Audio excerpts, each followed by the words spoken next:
tuk chuak nom ole vai nun kong roi tua tan nang ma kha in ring tok ro ti thupui mangin devotion toy te kan nei le don ani amasa in Timothy nena tirko pola lekhathon pakhat na bungli chang som pani thu hi longai thale masa ila inau pannatu ma in ngai nep su se thusoi konga te chet je konga te mangai konga te rin na konga te thiang hlim na konga te ring tu te ti mu tu ni zo kang che lalpana thu mal som ro se amen pathian thoril tular tak pakhat chu orong abol tirin minit somruk dai tok turvel sarmon ain bos saya ma se ain rin tok na a hlo tatlat maya minit som panga leka asoi zo dere antiani chutiang chuan ma ni in rin tok na tel lo chuan kan ti tur kan ti zo theilawa kan ni tur ang kan ni phak theilawa kan tangkai dan tur ang tak te po hian kan tangkai phak thin lova nima selal pa tran puina tel lo chuan mi ring mai hi chu eng ma lo ani awangin in rin tok a har sa ve fo bok thin reng ani emarson hian thil renga hian anti thei in ring te hian anti thei choka ti thei in ring lo te hian anti thei lo tak tak fawani alo ti a adik mel khop mai tiro kan rel ruput mang hian kan taksa le kan tharui a cho tho dan hi ainang lo the khop mai meril rudoi mi chu kongrang khranga hian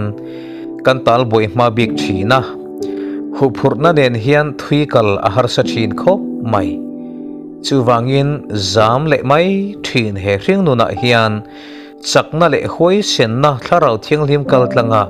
kan nei thar zel hi apoi mo emani ti hi wena hian I he thar le te ang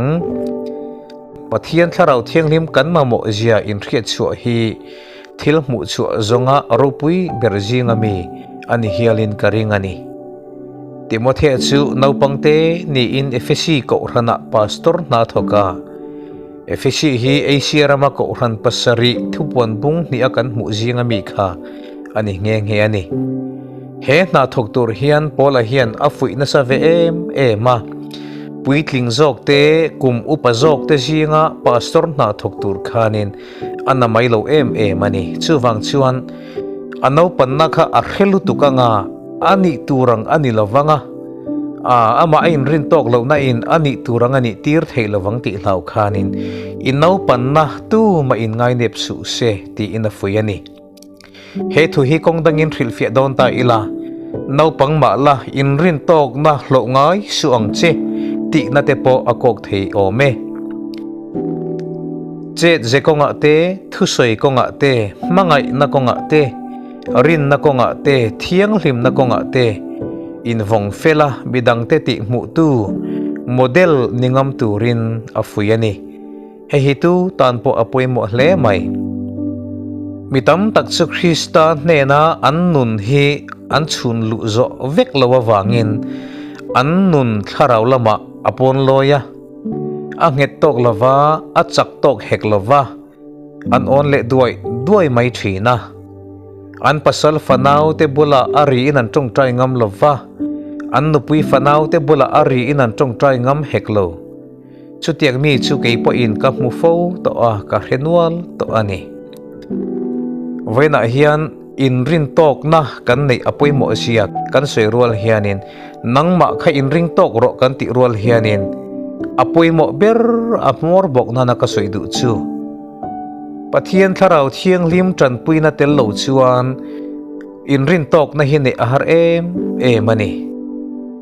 lalpa rong bol tu theu thu soi rong bol na huanga mi theu hi khohar ina te ko ran zai khom ni kho te hian sei tur kan in riat le thin mai te ro kan chim chin ain thlau thei le ani ko ran thalai in khoma tan tu na te tho lom khon na te asar na te kan han in tuk diata tam tak chuan kan ti tau pha a tam tak chuan kan in khom lo pha a chan vo hlen chuak ngam lo tlan chizonga kal thin mi hi kan om nual thin kan nun hi tharau chun kha tharau lama tanga ma ni in rin tok na nei kan ni lo chuan kong rang ranga kan chhor tlak don lo ani unau du tak lalpa tharau kol tu ini chuan tho chuak la ti chei lovin lalpa rin chanin in rin tok na nei la hoisen takin lalpa tan iti thei tipung la lalpa bungbel tangkai lalpa ram ta na mal som na ni tum tla tang che chutiang ang chu ni itum tla chuan pathian tharawin atran puyang chenga lalpa tharau nen chuan engkim ti theina a oma chakna pek theina oma in rin tok na te po hi pathian tharau zara kan nei thei ani mi hring hi chu ain ring tok tak tak theilo na thin lungai thin zam thin ani awangin chuwang chuan lalpa tran puina nen nangma khan in rin tok na nei turin lalpa hi bel tlatla pathian hi pol tamang che lalpa na thu kan zatan malsom ro se amen itong tayang u lalpa iram le iko rantan kan ram le kan khotlang tan kan chung ko kan chen pui te ta na nang mata na ti thei kan nga zel thei na turin ma ni lama in rin tok na kan mamo thina chutiang ko nga chuan lalpa in rin tok na kan nei thei nan nangin tharawi min thuam la min ran pui la nangin min bot sei lo chuan mi hring kanin bot sei thei lawani chuwang chuan nangma hne na ta bot sei na changa in rin tok na nen he khovela hian hne tu khovel ngam tu kan ni a irong kan bol zel thei nan le setana kul thia ta iram kan din zel thei nan nangin imi te hi min thuam thar zelang che min mangai tu lali su mengin kan ron di le amen